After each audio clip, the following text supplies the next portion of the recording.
You're talking about paying equity, buying equity. I'm talking about capturing equity. Equity capture. Equity capture. Why didn't you say it right? Oh, no. I made a second note below that for equity fondling. Yeah. Just So cross out. I want to put the technical term out for people, and then what Corey likes to call it. There are two different things. One of them, you get to touch it, you get to feel on it, Yeah. you get to be a little weird with it. Mm-hmm. The other one, it's just trapped. Okay. Now, the reason why equity capture is important, Wortham apartment complex, how much equity did you capture on that? Well, that depends if you're going off the appraisal. Like Go ahead and tell me. Would you go off the appraisal or not? Off what the loan is. No, well, the equity captured is a math problem. The loan is a variable in that. Loan minus cost basis equals equity capture. No. What then? What equity was captured with your cost basis, the loan amount, cost basis? Is our loan amount cost basis or not? I don't know that I'm going to answer that right. It's yes. Your cost basis, you have 100% of your cost basis captured in loan. Okay. That's what the 70-second lien is. Okay. So your cost basis is 100% leveraged. Okay. So what equity was captured? None. That's not true. You're talking about paying equity, buying equity. I'm talking about capturing equity. How do you capture equity? You own an asset that's worth more than your cost basis. How do you know what it's worth? Appraisal, income, what? The appraisal. I mean, Spoon, I can't believe either one of y'all haven't read enough books or have you ever heard the term return on equity? No. Have you ever heard the return? Okay. So return on equity would be I've got $300,000 in equity captured, right? So between what I owe and what it's worth, I have $300,000 worth of equity captured. What does that equity pay me on a yearly basis? So if I'm renting it out, So your actual free profit from it? well, not free profit, but like what do I actually like? So let's say I'm making $36,000 a year with the property in Wortham. Okay, so I'm making 36 grand a year.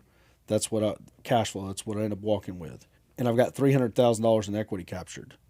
Okay, which is what the math checks out to. But closing costs, it would eat into that $300,000, and that is going to become a factor. But let's just do it off $300,000. So I'm making $36,000. I've got $300,000 captured. What ROI am I getting? 10%? A little bit better, because a little bit better. But that's it.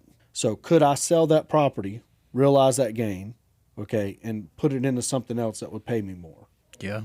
I don't think so, but maybe. If the debt gets paid down, as the debt gets paid down, it will get harder and harder not to sell that asset and go make more money.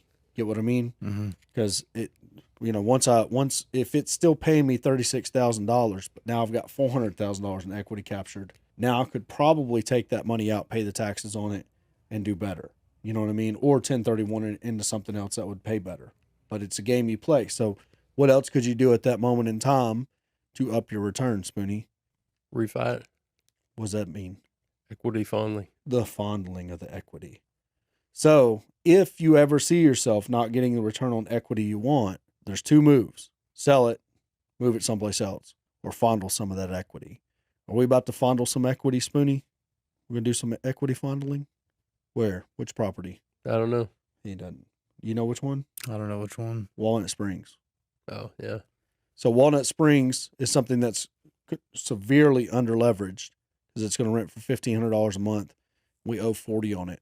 So we're bringing that up, private money. It's going to stay on private money. We're using friends, aunts, IRA. So we're going to bring it up to $75,000, more than safe. And then we're going to take that money that we use and we're going to replenish the $23,000 or whatever it is Spoonie put down on Fannin Parkway and Lois. Make sense? Mm-hmm. Braxton, you didn't. I feel like you're judging me right now. I'm trying to.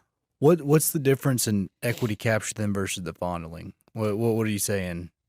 So, like, where I was going was, is it the equity capture, right? It's perception, right? It's the perceived amount between your appraised amount and what you've got into it. Yeah, your Right? equity. But in you it. can't access it. Not what you have into it. your cost basis. Not that. Your loan amount. Okay, your loan amount. You, Well- whether you bought the only equity that's captured is what you owe and what it's worth. Okay, what it's worth, you're right, is subjective, because until you put it on the market, you won't know don't what it's know. worth. You know what I mean? But you can base it off of, because whenever they ask you to fill out a personal financial statement, don't you have to? I mean, tell them what your shit's worth. Yep. Mhm. So you're going to use the appraisal. For sure. You're not going to go, oh no, it's worth more. Oh no, it's worth less. You're going to use the appraisal. So you may as well use the appraisal on the equity capture. But the return on equity, I mean, the return on equity is a huge number Wall Street, all the big guys, that's how they decide when to sell or when to refinance. So what is my return on equity? So if rents are ballooning up, okay, and your debt's being paid down at a very fast rate, okay, maybe it's keeping up. Maybe it's keeping up. But if it's not, if it's lagging behind, it's time to sell or possibly refinance. When you refinance, the trap is, what's the trap, Smitty? Well, then you're leveraging yourself farther out. So you got to make sure you don't affect your cash flow in a negative way. Well, yeah, but you're not going to do that. What's the trap whenever you refinance? I mean, you're still in it. Like, you've got to wait, build that equity again. Well, you got to build the equity again, but you got all that deferred maintenance. Over every single dollar should be accounted for on replacement of roof, replacement of flooring, replacement of air conditioners, replacement of siding. All that depreciation that you've been claiming on your taxes is real. So you got to make sure that you properly allocate those dollars when you pull it out. When you get some more of that equity, you probably reinvest in the property and bump the rents up and move it two directions at once. So the raising rents, is that how you match the return on equity? Well, To that's keep I mean, it constant, I guess, I mean, you're always going to raise rents, right? You always Mhm. want to raise rents and market. You want to keep your market rents competitive. Mhm. But if you are raising rents as you're paying down debt and the return stays healthy, you know what I mean, then you wouldn't want to run from the property.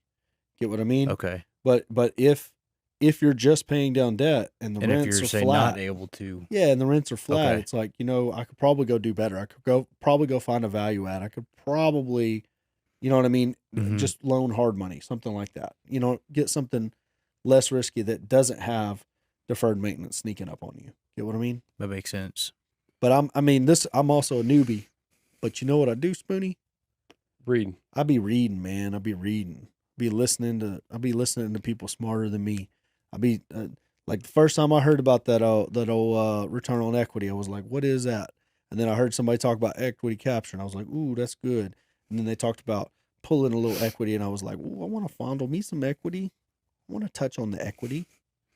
Roll I them want around in your to hands. stick my hand in equity's pants. You know what I mean? I like that.